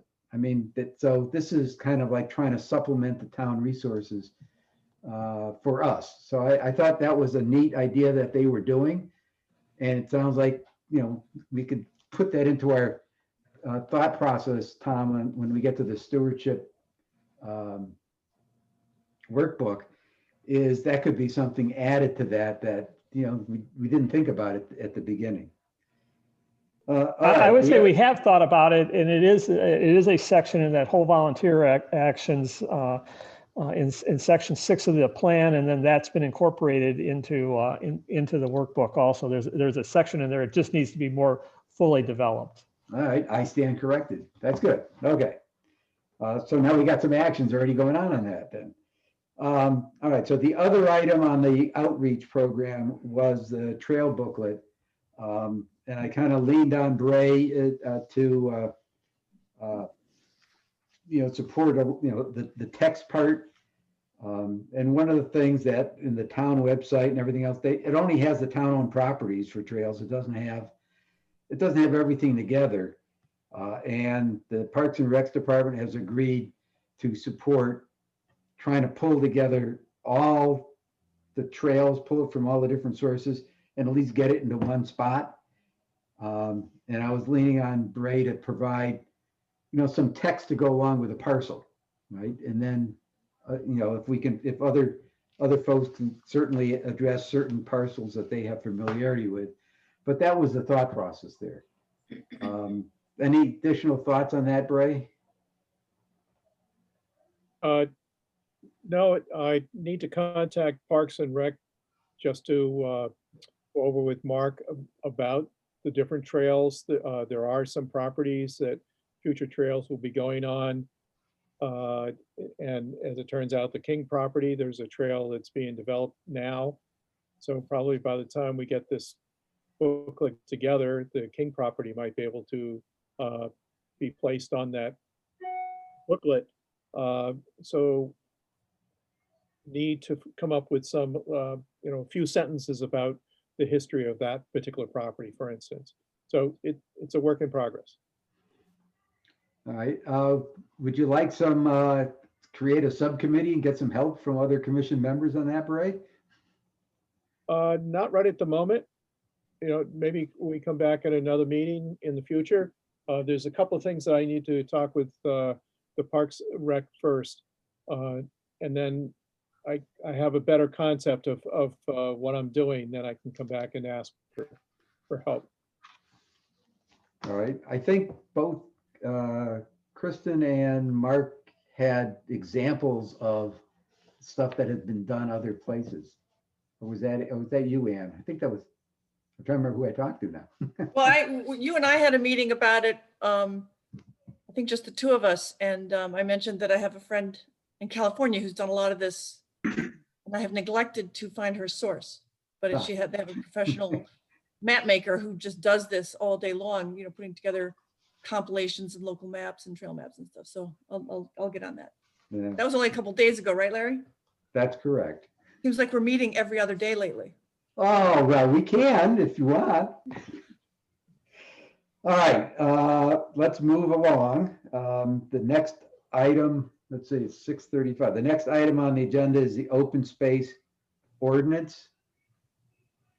I guess, I know that's in the, it's in the agenda. Let me get rid of this. I think it's in the agenda package. Is that in the agenda package, Bruce? I don't think it is, no. It was in the last one then. It was in the last one. It was in the last one. So is there any update on that, Tom, or should we? Well, I took the comments from our special meeting that we had. I updated those and I provided those back, I believe, to both Bruce and you. And I knew that we didn't intentionally put it on tonight's agenda because we wanted people to at least go take a look at the stuff. And we knew that we had a lot of other stuff on the agenda. So I'd recommend just tabling this and put it on the agenda for the December meeting. And if anybody has, and if Bruce can forward that out, I'll take any additional comments. The current version that was dated, I think on the 27th or so of September, it was just after the, I know I've had comments and requests for those versions from GCA, and I did provide them a link, and I've confirmed that they did get that, so that they have the current version that was based on the comments from our special meeting that we had. But at this point, I don't think we have enough time tonight to go through all that stuff, and we really don't have a way. I don't have a way of projecting it up there at this time. But the link is available, and I think if you don't have it, I can resend you the link, and then if it could be forwarded out to everybody for review and for any comments, additional comments, and then we can review it and put it on the agenda for the December meeting. I think would be appropriate. All right. I'll check to make sure I have it, Tom. I have a feeling though, if you send it to me, I might have forwarded it out to everyone. I'm not sure if anyone received the updates, Tom. Yeah, I know I got it, but I don't remember where I got it from. I thought it was in a prior agenda that you shipped out last month. Well, I had this. We had the special meeting, and that's where it was included in the special meeting as a package. And then immediately after the September 24th special meeting, I updated it, and then I thought I sent it back to the two of you guys for forwarding out. But then in discussions, I gleaned that tonight's review, because of all the amount of comments that we had back, that we would not be able to get to it tonight on tonight's meeting. I didn't question why it wasn't added into today's package. So, all right, let's get it out for the next package and the latest, Bruce. So that would be good. Yeah, and if I get any additional comments prior to the meeting and issuance of the next package, I will provide an updated, but as of right now, it's as of September 27th. All right. Next item on the agenda is a stewardship package. We chatted about it a little bit. And that's the same story. I did take comments and provided that with the ordinance. I figured as much. Okay. All right. The next item, and I did send out a working document, which is, let me just bring this up again. Let me share this. Section 7. All right. So you should all have this. This is I extracted from the latest plan, just so that it's here and then we could sort. And one of the things to do is, for example, look at all the short-term ones, which is what we did last time. For example, this one, we said we would kind of do some of this stuff. So I'm just checking the timeline. So it might, I think it might be appropriate just to quickly, we got maybe 10 of these to go quickly through here. Larry, this is Tom Olson again. we send this, I know you've been keeping this up to date, but in the timeline here that you're referencing in the short-term stuff, it was applicable and taken and put into the open space plan intentionally to be vague. But if we're taking a look at it, action items from a meeting perspective for us as the commission here, and this is a separate standalone document, I would be recommending that, you can keep the short-term column there, but I'd be inserting a new column with whatever, date that you're looking for the next step is due by, and who the response, rather than the generic is who on the commission or what commissioner is looking for to do something, or what commission is doing it, and we're waiting for whoever has the specific action, and with their due date would be much more usable documented, I think, at this point. Well, I agree. That's why I did it this way. So I've added this column, which is status. And then when we get status is good, but it's also who has the responsibility. Yep. So that we know who is it, Tom Olson, or is it Larry Dunn, or is it Bruce? Well, I think if we add that here, let's see. So if I do, well, this was the original generic question. Is this the currency? Because things can change, but particularly when you have multiple multiple commissions and stuff involved in there, is who's got the ball is what's really concerning. so we can add in, individual names here, a status, and then the due dates in terms of a tracking document. So that's fine. So I got no problems with that. What I would suggest is, I'll just quick save that with today's session, which is this 11/2. 11. Okay. So what I would ask then is that as we go through here is I'd be looking for people to add their names in the document. Let me clear the filter there so we have everyone, them all in here. So I will send this out, and I don't know. Oh, that should have gone here. So I apologize for that. So that should be here. And this should be here. That's what I get for doing sorting. Okay, so that's already there. Okie dokie. So I will send this back out again. And I think what we're trying to do is like move from the plan side to the execution side. So that's kind of the shift we're doing. You guys spent a lot of time on getting that document together, and now we have to be selective on it.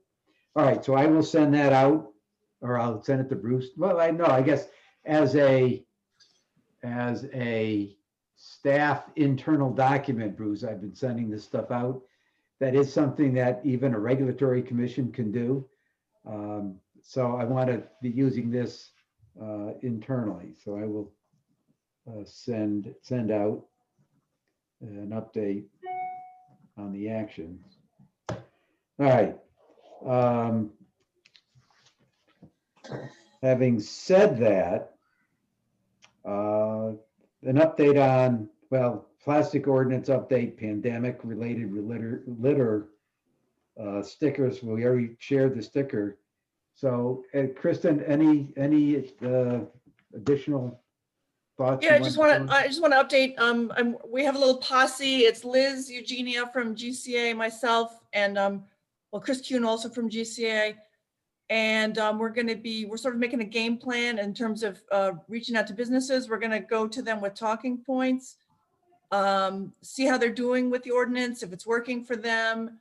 Do they need resources? We're going to try and compile some sources for them. I guess Eugenia's been in touch with Paige Bronk and gotten a few resources from him, but just kind of a feel good here. If you're a supporter, would you like to have your sticker? So that's kind of hopefully next week we'll be out distributing the stickers. That's kind of where we are. All right. Any questions on that, guys?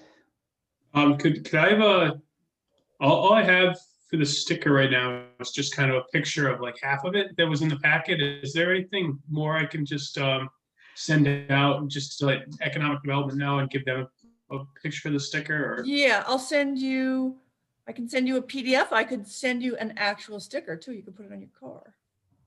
you can drop one off. If we were together, everybody would have one by now, you know? And for the record, I'm gonna spring for little bumper stickers because it's such a great graphic. I want to have it as a bumper sticker because it's not showing through my tinted window very well. So we'll all get some. So I'll send you either an email or a actual sticker. All right, thank you.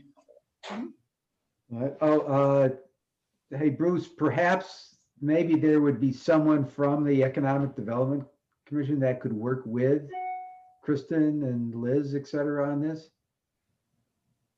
Paige Yeah. Brock is supposed to be. Okay, yeah, I mean, I'll defer to them for that, but I mean, they're helpful. I can see them wanting to help. That's why I wanted the sticker. I wanted to share it with them. And get Well, that's them what I involved. meant. When you share the sticker with I them, think yep. I think they've seen it. As far as I know, Eugenia's been perhaps distributing it, but I will find it and get it to you. All right. Well, I have no problems asking them, you know, is there a representative that we could work with on their commission on this effort? And if there's somebody already there, then that's an easy answer. Okay, well, I'll send out the sticker and ask, and then we'll Right. figure out. Yep, nope, that's all, that's my only request, is just to ask. Sure. All right, we're now moving into new business.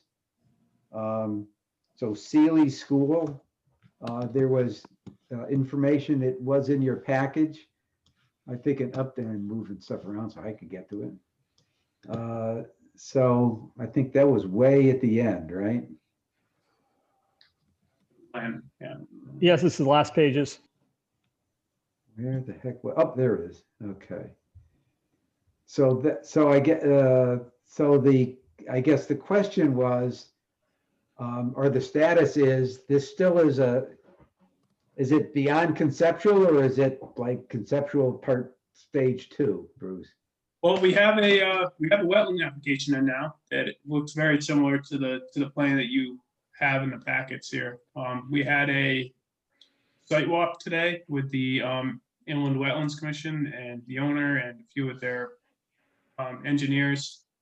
And all we did was walk the site, observe the wetland, and kind of look where everything was going to line up. And yeah, that's the status now. There hasn't been any decision by the Inland Wetland Agency or really any comments by the agency yet. It was just kind of observe it, and I think in the next couple of months they'll be gonna make a decision on that. All right, well, our input to the town council was that the property have designated and protected open space that's accessible to the public in that back half. Now, obviously the wetlands is part of that protected space.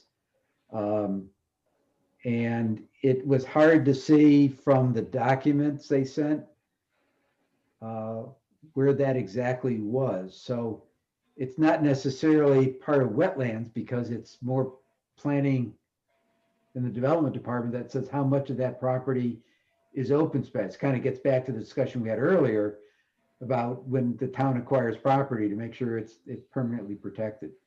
So that's really the aspect we were looking for. Well, you could share, if you share the screen, Larry, I can, if you have the plan, I can Yeah, I got kind of it. go over it a little bit. But There she be. yeah, can you zoom in a little bit at all, or no? I can zoom. Let's see, how much do I want to zoom? View, zoom.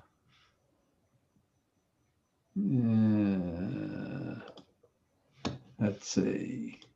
Yeah, I can see it, but I don't know how many people are on tablets that might not be able to see it. Well, that got really big. Okay. Well, anyways, that's the wetland portion in the back there. So Yep. the existing school is proposed to be demolished. It's looking in pretty bad shape. If anyone hasn't been up there in a while, it's deteriorating pretty quickly. So the idea here is for multifamily development. So when we're talking about open space dedication to the town, that's required for subdivisions, but there's nothing in the regulations that can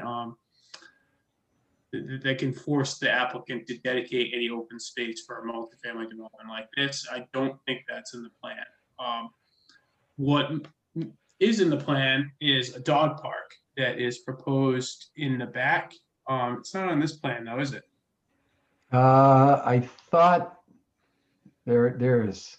Oh, there it is. Okay, so you can see it on the bottom there. The dog park is behind the building, behind the multifamily. I think they want to allow public access to that. It's not set in stone yet by any means because we don't have a site plan application in, but that is kind of the public improvement aspect that they are proposing and we're supportive of. But our comment as planning staff is going to be, why is the dog park located so far in the back there? It's kind of awkward. I don't know if the public will know it's back there. And we think it would be a lot more visible and accessible to the public if it was in the front. So that's going to be our comment in terms of, public access to the site. I mean, I went back there today. It's really thick around that wetland. It's a lot of briars. It's wet down there too in the depression. And, maybe you guys know better than me, but just from, what I saw and kind of, different connections to open space, there's really not too many opportunities for trail connections back there. Seeing it abuts, the Super 8 Motel, Route 12, and I-95 are all right there. It's a pretty small wetland parcel. Maybe I'm sure you guys may have some ideas on, where you can connect anything or what the use could be back there. But just from my observations today, it looked like it was limited. But we're pushing for public access for the dog park. You are certainly welcome to make any recommendations you would like. I can pass them on to the Inland Wetland Agency for them to consider in their approval. They'd be more than happy to have one of those. I think that's a good thing for you all to do. But just know there's nothing in the regulations that requires them to dedicate anything to the town for this application. Is the wetlands application digital? Is it online? Yes, actually, it was in their packet that went out a couple weeks ago. I can. Did you send us a link to that? Yeah. Let me write that down. I can send you a link. Kristen, did you have your hand up? Oh yeah, just I had worked out with GCA like months and months ago. And it didn't seem to have it's not a very high value property in terms of open space because it is completely boxed in. So there's no greenway, there's no connection there. The best it could be is, maybe for birds to have a little pit stop from wherever else they were going. But, it's choked with invasives. And it's relatively small. So it didn't really seem like a huge loss if they went ahead and developed it, Yeah, we're just trying to keep trees, the number of, and wipe it all out and make it a parking lot back there or something. Right. Yeah, and if you go up, Larry, you can see where that's the tree line. I mean, they are eliminating some trees. They're developing a lot of the site, but if you go to the plan above that, you can kind of see what they're proposing back there, and they are proposing to not touch much within the wetland area. Yeah, actually, that doesn't show anything. Yeah, this is conceptual. It doesn't show. But that's why I was looking for something. Oh, there it is. Okay, so they are proposing a drainage basin down there for stormwater. But that squiggly line you see is the tree line. So everything from the wetland side of that will be preserved and untouched. This squiggly line. Yeah, so everything to the north of that, if north is up, no, it's actually not. That's west. But yeah, it's weirdly oriented. Yeah, everything from there to the wetland will be preserved, but a lot of that area back there is going to be used for that drainage basin as proposed right now. Ah, okay. Ray? Bray, question to Bruce. Is the open space handed over to the town? And if so, where are the property lines? Or is it designated as open space, but is still owned by the developer? For this property, I don't think there is any proposed open space as part Not of this. open space. Yeah, no, there's no elements of open space proposed for this one right now.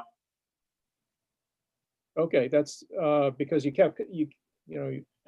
your open space is in the questions that we've had on about this. And I didn't know exactly how it was being handled. Is it just that we're having a discussion that beyond the retention basin, that the rest of the property is just going to be left open? Is that where we're going on this? This is the part of the property they can't develop, so they're just going to leave it as in a natural state? Yeah, I mean, if you're asking me, yeah, you can make that, you can make any recommendation you would like. I No, think, I'm asking what is the proposal now before you? So the town is not acquiring any open space from this. that's correct. Yeah, and when I was talking about the dog park, Right. that would be public access to the dog park. That's what we are going to propose. That's what we're going to ask for, and but that's not open space that the town would own. That's public access easement to use a dog park portion of the development. So this would be an example where we could have a conservation easement that's owned by the developer, but has at least some level of protection. Well, the easement would be owned by the town, and the owner of the property, the town's easement would be in which they've specified what they would like out of it, would be attached to the owner's deed, as I understand it. It could be done that way, but I'm not sure they would be willing to do that because they don't have to. I mean, Right. All right, but well, it's definitely a recommendation you can make. I mean, there's not much value to the developer down there outside of the area they need for that drainage basin. So, maybe they would be willing to do that. I'm not sure. This is Tom Olson. One thing I see in this is that they put the drain, it looks like they have to clear a lot of this area out to dig down to build this new drainage basin. There's a contour of the landscape is changing in that last diagram that you have up here right now. And so my question back to them, as far as from in our tree advisory board capacity, would be to say, hey, you put the drainage, you're going to go in there, construct the basin, but there are areas in here that can be restored with more trees and stuff to recover as much as because as long as you have the depression in there, in the around that 144, 142 lines that make up that area, but everything back up towards the dog park, why can't you replant that? To be my, as far as from a tree advisory perspective, as far as, because I recognize you're going to have to waste some stuff to be able to get the construction equipment in and stuff. But as far as part of your proposals to come back and replant everything, again, you don't want the trees in the depression area, but the area once it's restored is your restoration plan around the dog park and everything else to come back. Why leave that wide open? Is restore as many of the trees as you could. Be my only comment here at this point. Thanks.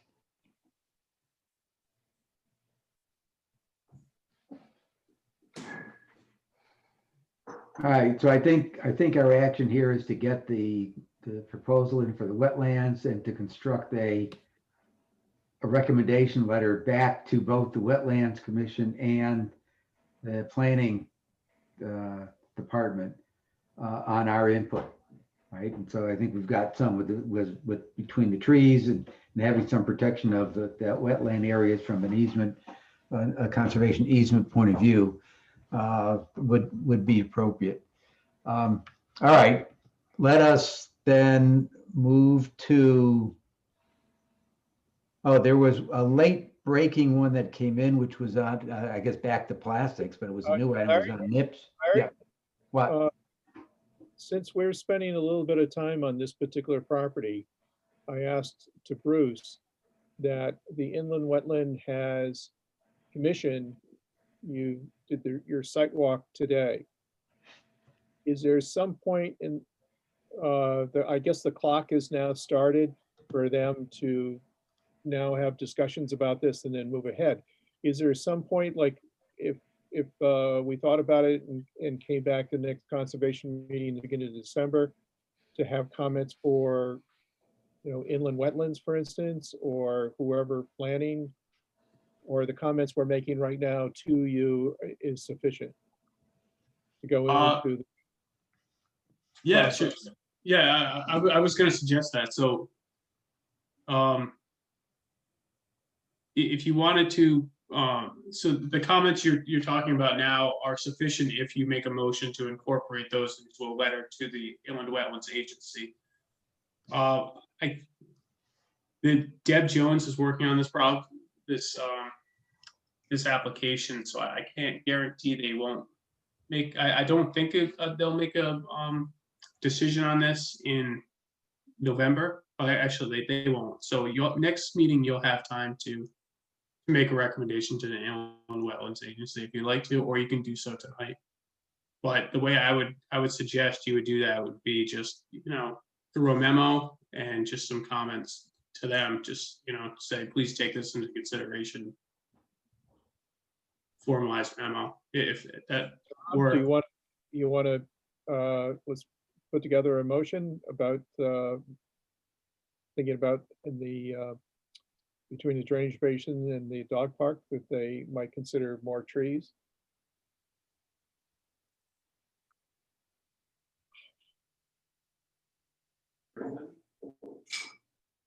Who was that too, Brad?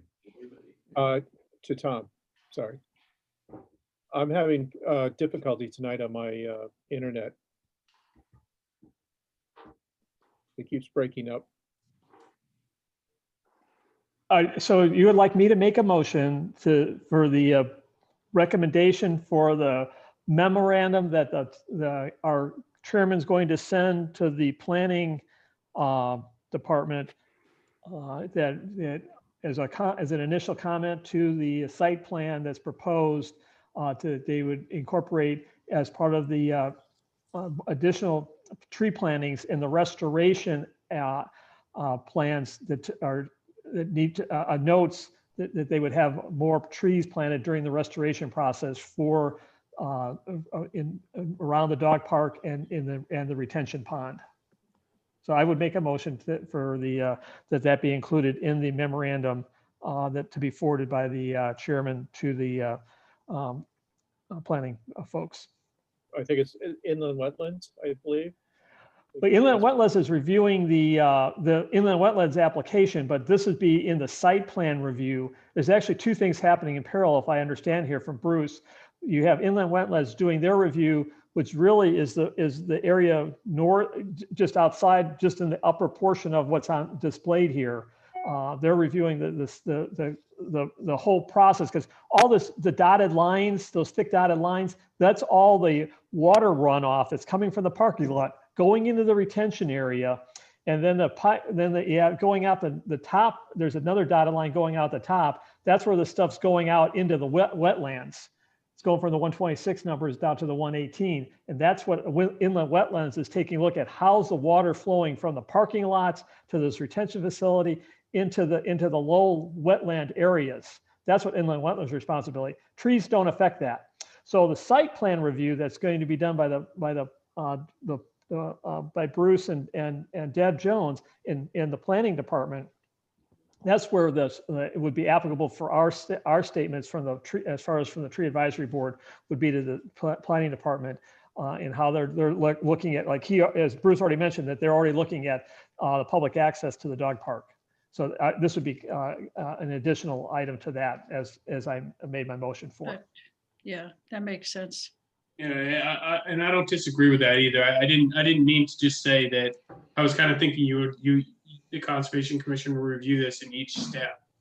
So I wouldn't suggest that you just make one memorandum to the Inland Wetlands Agency. I would suggest you would do it to the Planning and Zoning Commission too when site plan application does come in. So it's up to you. I mean, if you want to review it once out the door, that's it. You know, one memorandum to the planning department would suffice, and we can include it into each board that reviews it.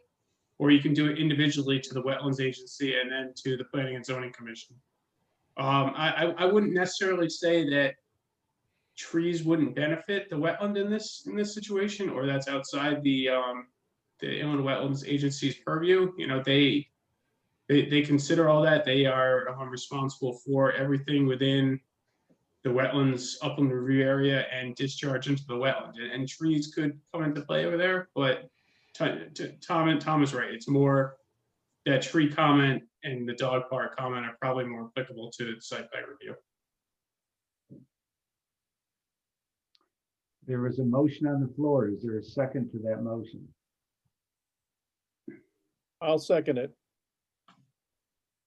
All right, discussion? All right, can you read that back, Bruce? Yeah, so Tom, I mean, I kind of shorthanded it here, but Tom made a motion to provide a memorandum to he said planning department. I wrote down IWA. You can decide which way you'd all like to go with that. To provide and I phrased it this way, to provide a replanting plan of the trees around the drainage basin, and to provide public access to the dog park and make the dog park more, I said accessible to the public, but I can change that. I concur with everything there, except I would be sending this to the planning department and not directly to IWA. Or both? Doesn't hurt. I would suggest it goes to both. Okay, both. I concur with both. All right. All right. Those in favor? 1, 2, 3, 4. All right, well, it's 5-0. Vote on that. Volunteers to take a crack at the draft? Hands aren't going up as fast.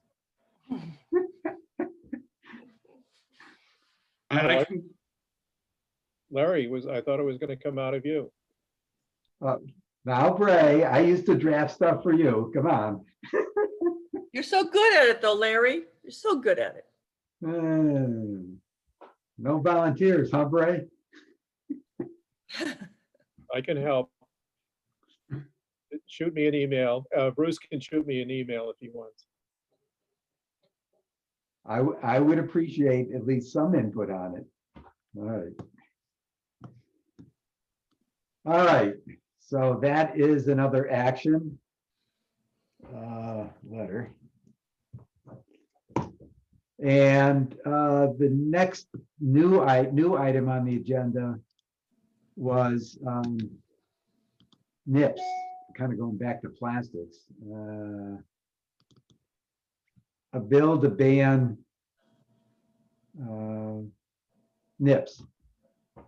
So I'm assuming that we all support this. So the question is, I'm not sure on the schedule or the timeline or what.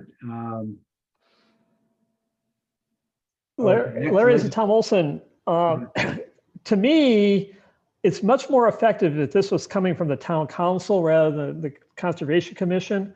And I know the town council is very supportive of this. As far as particularly Mayor Granatowski, I've talked to her about this issue way back when.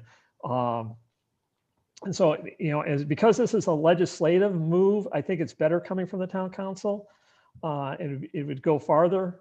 And so, what my recommendation would be going is talking to Conrad Hitty or Mayor Groton, as far as to see if, passing this to them and says, are you taking action on this?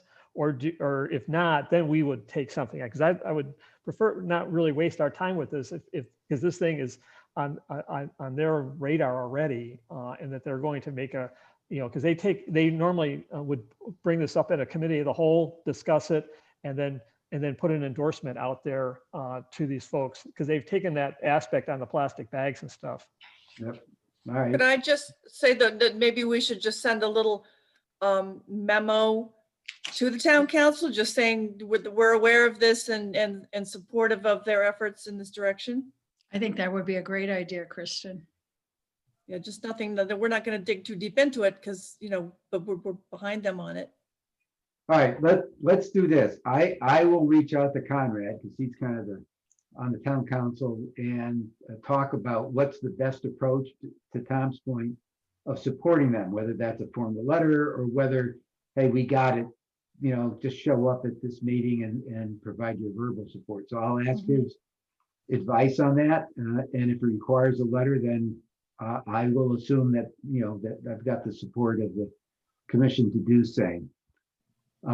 Okay, so that's that. Next item on the agenda was the report chair. I think almost everything came out except I did do a candlewood walk with GOSA. That's a really nice piece of property.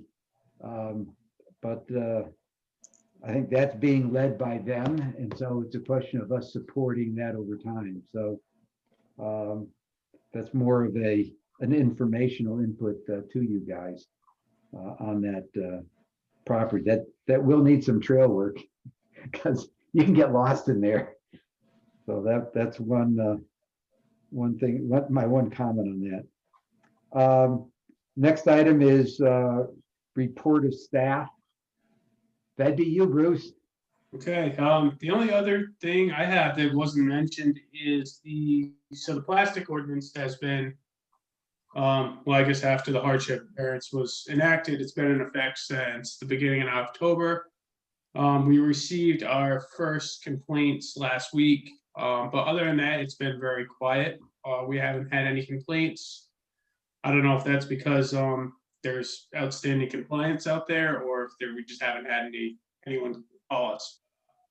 There were some complaints about straws being passed out from some of the fast food restaurants on Route 1, not all, but some of them.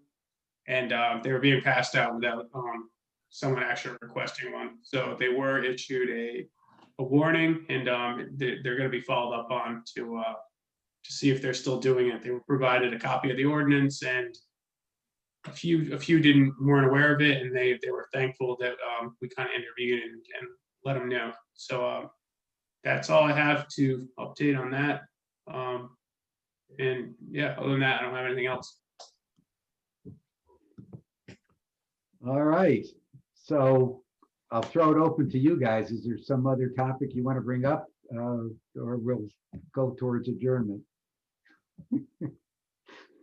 Time for a drink, right? Yes. Now, everybody, if you haven't, vote, right? Yeah. That's tomorrow. So I know I'm going to be drinking tomorrow. I'm going to save my drink time for tomorrow. I think Ann, Bray, and I are all working the election tomorrow, right? Yes. Oh, very good. Thumbs up to you guys. All right. So we'll see how that works. So we'll see. Next time we meet, we'll understand what's going on.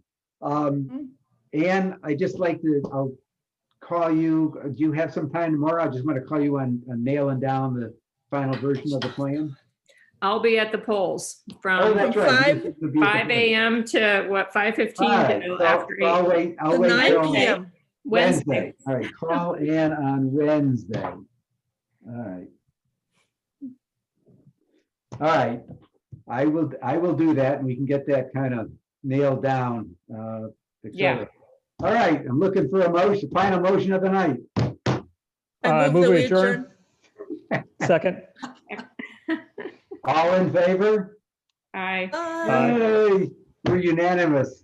All right, isn't this fun, Karen? I'm humbled if you want to know the truth. Don't you. be. All right, guys. You can Bye, see you all. stop the recording Good now, Bruce. Take care. Take care. Have a good night, everyone. You too.